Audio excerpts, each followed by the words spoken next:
Scientists warn that the fast-spreading Omicron will likely not be the last worrisome version of the coronavirus. The Omicron version of the coronavirus was first identified in mid-November. By the first week of January, the World Health Organization reported a record 15 million new COVID-19 cases. That is a 55% increase from the previous week. Every new infection provides a chance for the virus to mutate or change. The fast spread of Omicron means the virus has more chances to develop new versions, called variants. Scientists do not know what the next variants will look like or how they might shape the pandemic. But they say there is no guarantee that new coronavirus variants will cause milder illness, or that existing vaccines will work against them. And they urge wider vaccination now, while the shots still work against the virus. Dr. Leonardo Martinez is an infectious disease expert at Boston University. He said, "The faster Omicron spreads, the more opportunities there are for mutation, potentially leading to more variants." Research shows that Omicron is at least 2 times as contagious as the Delta variant and 4 times more contagious than the original version of the virus. Contagious means the variant could easily pass between people.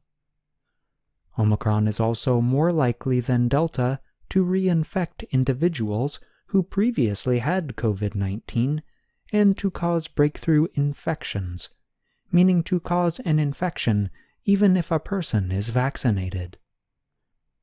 The variant's quick spread increases the chances that the virus will infect and remain inside people with weakened immune systems, giving it more time to develop mutations or changes.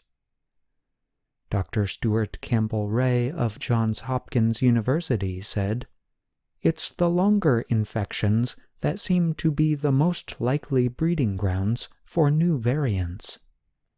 He added more infections also increased the chances for that to happen. Since Omicron appears to cause less severe disease than Delta, there is hope that it could make the virus milder, like a common cold.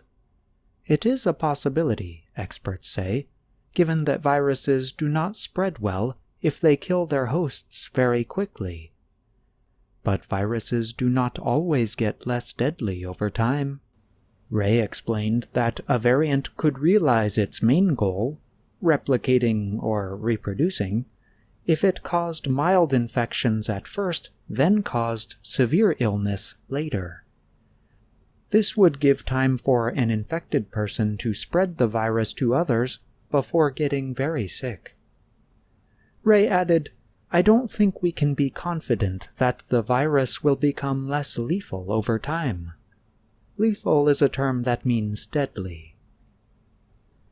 When SARS-CoV-2, the virus that caused COVID-19, first appeared, no one was immune. But infections and vaccines have given at least some immunity to much of the world, so the virus must change to survive and spread to others. There are many possible ways for such change to take place. Animals could possibly release new variants.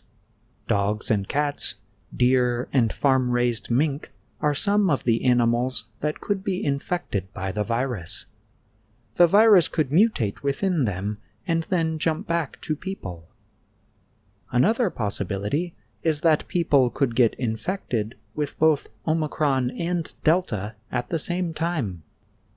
Such infections could create what Ray calls Frankenvariants, with qualities of both variants. When new variants do develop, scientists said it is still very difficult to know which ones might spread.